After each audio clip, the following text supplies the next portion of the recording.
œsophage avec métaplasie intestinale qui va conduire aux cancers gastriques proximaux. Et c'est ce qu'on appelle les phénomènes d'endobrachie œsophage, la métaplasie d'un épithélium mal pigué en un épithélium glandulaire avec des cellules caliciformes. Donc retenez que dans la partie distale de l'estomac, eh bien, survient en association avec l'atrophie une transformation de l'épithélium cubique gastrique en un épithélium de type intestinal formé de cellules caliciformes. Alors pourquoi on insiste sur ça? Donc là, c'est la différence qui existe ici.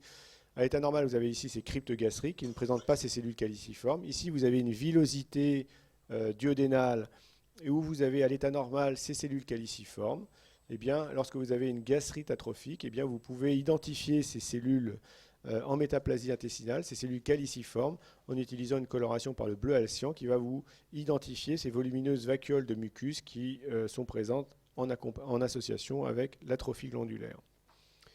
Donc voilà l'aspect d'une atrophie gastrique avec métaplasie intestinale.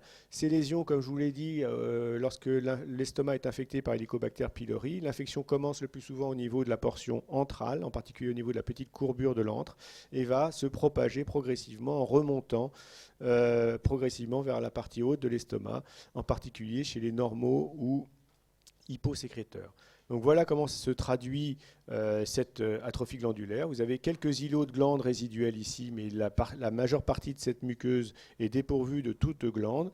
Et vous voyez ici, à ce faible grandissement, qu'il existe de nombreuses cellules caliciformes qui sont présentes et qui traduisent l'existence d'une métaplasie intestinale. Donc là, vous avez l'état d'une gastrite chronique atrophique sévère par l'absence ou presque la disparition quasi complète des glandes, avec des foyers de métaplasie intestinale. Et on insiste sur la métaplasie intestinale, car il y a différents arguments qui permettent de dire que c'est véritablement la métaplasie intestinale qui va faire basculer le risque vers un cancer gastrique. C'est l'élément précurseur de la survenue d'un élément qu'on appelle la dysplasie, qui sont des altérations cellulaires et architecturales qui, si elles persistent, aboutit à la survenue d'une transformation maligne. Donc là, vous avez ici une crypte normale ici, et ici, vous avez la jonction ici avec une crypte que l'on voit dysplasique. Pourquoi elle est dysplasique? Parce que vous voyez que les noyaux sont augmentés de taille, qu'ils commencent à se chevaucher les uns sur les autres, et qu'il existe une diminution de la mucosécrétion. Donc vous avez un aspect beaucoup plus basophile, un aspect beaucoup plus bleuté, lié à cette baisse de la mucosécrétion avec des atypies cytologiques et qui conduit en fait au terme de dysplasie de bas grade, puis de dysplasie de haut grade. Donc tout ceci, ce sont des lésions pré-néoplasiques qui, si on les laisse évoluer, vont aboutir à la survenue d'un cancer véritablement infiltrant. Donc voilà la séquence éthiopathogénique que je vous amène à retenir, c'est-à-dire la muqueuse gastrique normale, la gastrite chronique, la survenue d'une atrophie, d'une métaplasie intestinale, d'une dysplasie et du cancer. Alors qu'est-ce qui détermine pourquoi on n'est pas tous égaux devant une infection par Helicobacter pylori? Parce que ça va dépendre de plusieurs facteurs. Ça dépend bien sûr du sous-type d'Helicobacter pylori. Avec des facteurs de virulence qui sont plus ou moins importants selon le sous-type de cette bactérie. Et puis ça dépend aussi de l'individu lui-même, puisque ceux qui présentent une sécrétion acide basse auront plus tendance à développer une gastrite intéressant l'ensemble de la cavité gastrique, et puis des susceptibilités génétiques du polymorphisme d'un certain nombre de gènes, en particulier de l'interleukine 1 bêta et du TNF alpha. Associés à ces facteurs favorisant la gastrite, vous avez également des facteurs environnementaux avec une consommation excessive de sel et une carence en vitamine C. Donc quelle est l'évolution de ces lésions? Eh bien, lorsqu'on regarde une étude qui a suivi près de 92 000 patients avec des lésions d'atrophie, de métaplasie intestinale, de dysplasie de bas grade, ou de dysplasie de haut grade, bien que vous voyez, lorsque vous avez simplement une gastrite atrophique, vous avez quand même une augmentation du risque de cancer gastrique qui apparaît très faible. Elle augmente lorsque vous avez une métaplasie intestinale, mais vous voyez un peu le délai qu'il faut pour la survenue du cancer gastrique. Mais dès que vous présentez une dysplasie de bas grade ou une dysplasie surtout de haut grade, eh bien vous voyez que la dysplasie de haut grade est très vite corrélée à la survenue d'un cancer gastrique dans l'année ou dans les mois qui suivent. Donc la problématique, en fait, c'est de suivre cette population qui présente de la métaplasie intestinale et de la dysplasie de bas grade pour identifier ceux qui ont un risque élevé de la survenue d'un cancer gastrique. Vous avez ici l'incidence annuelle d'un cancer gastrique, faible pour la métaplasie intestinale, mais significativement augmentée par rapport à une muqueuse gastrique normale. 0,6% pour la dysplasie de bas grade et surtout 6% pour la dysplasie de haut grade. Alors comment se traduit ce cancer gastrique sur le plan endoscopique et ou macroscopique? Eh bien là, vous avez 4 images de cancer de l'estomac.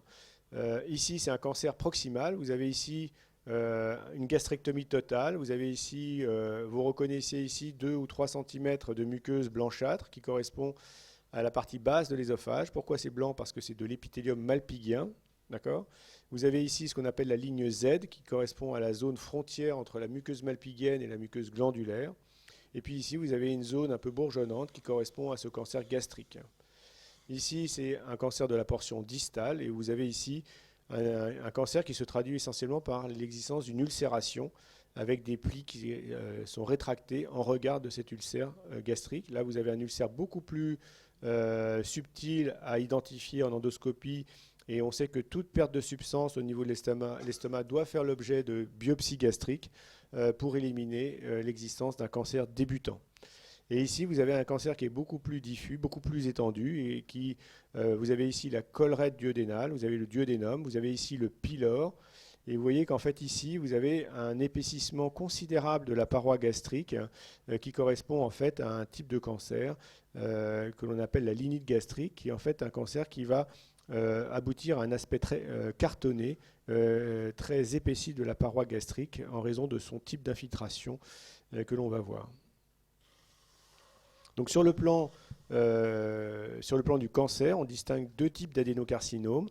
L'adénocarcinome de type intestinal, donc l'adénocarcinome, en fait, c'est une prolifération tumorale maligne, le terme d'adénocarcinome. À partir du moment où vous avez le terme de carcinome, c'est un cancer épithélial. Donc l'adénocarcinome, ça veut dire que c'est un cancer glandulaire. Et donc cet adénocarcinome, il va avoir tendance à former des glandes, puisqu'il naît à partir d'une muqueuse glandulaire. L'adénocarcinome, il va essayer de refaire une muqueuse gastrique normale, mais avec des glandes atypiques, constituées de noyaux présentant des altérations importantes, avec un hyperchromatisme, de nombreuses mitoses. Ça c'est des tubes tumoraux, des structures glandulaires tumorales qui sont cernées en périphérie par ce qu'on appelle un stroma, c'est le tissu de soutien qui permet d'apporter les nutriments à cette prolifération tumorale glandulaire. Donc ça, c'est l'adénocarcinome de type intestinal que l'on voit le plus fréquemment et qui est principalement lié à l'infection par Helicobacter pylori. Celui-ci s'oppose à un autre type de cancer que l'on appelle l'adénocarcinome à cellules indépendantes ou linite plastique. Et c'est cette forme d'adénocarcinome que je vous ai montré tout à l'heure, avec cette infiltration et cet épaississement considérable de la paroi gastrique. Là, ce type de cancer ne forme pas des glandes, mais se présente sous la forme de cellules tumorales qui sont indépendantes les unes aux autres et qui s'accompagnent surtout d'une stroma-réaction, d'un tissu fibreux soutien extrêmement abondant qui explique cet aspect macroscopique d'induration majeure de la paroi gastrique avec un aspect cartonné très important.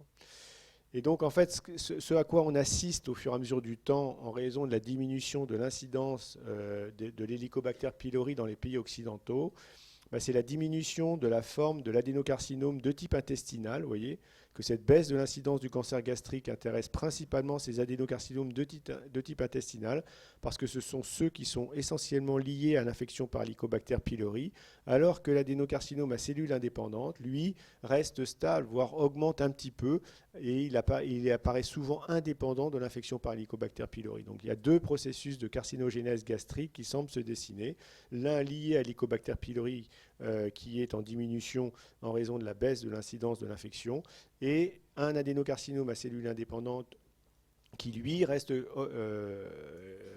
stable, voire qui augmente dans les pays occidentaux, et qui, malheureusement, est lié le plus souvent à un plus mauvais pronostic que les adénocarcinomes de type intestinal. Alors, une fois qu'on a identifié, une gastrite, donc on fait une endoscopie, on va faire des biopsies au niveau antral, des biopsies au niveau phindique, de manière presque systématique. Lorsqu'on identifie sur le plan histopathologique une gastrite chronique et que l'on met en évidence une infection par Helicobacter pylori, il est habituel maintenant de faire un traitement antibiotique pour éradiquer cet Helicobacter pylori. Donc on va proposer aux patients ce qu'on appelle une trithérapie. On va associer un inhibiteur de la pompe à protons. Ce n'est pas un antibiotique, mais c'est un médicament qui réduit la production d'acide au niveau de l'estomac et que l'on associe à 2 antibiotiques qu'il va prendre pendant 7 à 10 jours. C'est à ce moment-là où on se pose la question de savoir comment on va suivre l'éradication ou non, et c'est la raison pour laquelle parfois soit on fait une endoscopie de contrôle, soit on fait un test respiratoire alluré pour voir si l'éradication a été réelle. Et pour ceux pour lesquels la biopsie montrait soit une atrophie sévère ou étendue, c'est-à-dire intéressant à la fois l'antre et le fundus, soit l'existence d'une métaplasie intestinale, eh bien ces patients vont faire l'objet d'une surveillance endoscopique, puisque ce sont ces patients qui sont à fort risque de survenue de cancer gastrique. Donc une deuxième endoscopie est proposée, soit l'atrophie est légère ou la métaplasie intestinale est peu étendue, on ne va pas proposer de surveillance, soit la métaplasie intestinale où il est importante, soit il existe une atrophie sévère du corps de l'estomac ou de la totalité de l'estomac, on va proposer une endoscopie à 3 ans. Soit on met en évidence de la dysplasie et à ce moment-là, on va faire une endoscopie dans les 3 mois pour éliminer la survenue d'un cancer associé. Donc ça, c'est un peu la conduite, la stratégie que le gastro-entérologue va proposer à un patient qui présente une gastrite chronique liée à Helicobacter pylori, soit en fonction du type histologique, en fonction des données histopathologiques des biopsies. Soit les lésions sont minimes et à ce moment-là, on ne va pas entamer de surveillance endoscopique. Soit il existe une atrophie diffuse ou une métaplasie intestinale diffuse et ou des lésions de dysplasie où là, on va entamer une surveillance endoscopique plus ou moins rapprochée. Alors pourquoi on va ne pas effectuer de surveillance chez les patients qui présentent des lésions minimes? Parce qu'il existe un coût important de l'endoscopie et donc on met toujours en balance le bénéfice-coût et donc il a été montré qu'il était trop cher de surveiller ce type de patient pour un faible risque et donc c'est la raison pour laquelle on va cibler le suivi des patients en fonction des anomalies histopathologiques plus ou moins sévères que je vous ai décrites. Donc en conclusion, j'espère vous avoir convaincu que l'Helicobacter pylori, c'est l'élément clé de la carcinogénèse gastrique avec un agent microbien qui est responsable de cette inflammation chronique, aboutissant progressivement à une atrophie de la muqueuse gastrique avec la survenue d'une métaplasie intestinale. Cette métaplasie intestinale est le carrefour de la survenue d'une dysplasie qui est l'élément clé de la survenue d'une transformation maligne de cette gastrite chronique et que l'on propose à l'heure actuelle une éradication de l'Helicobacter pylori et un suivi endoscopique en fonction de l'intensité de l'atrophie et ou de la métaplasie intestinale. Je vous remercie.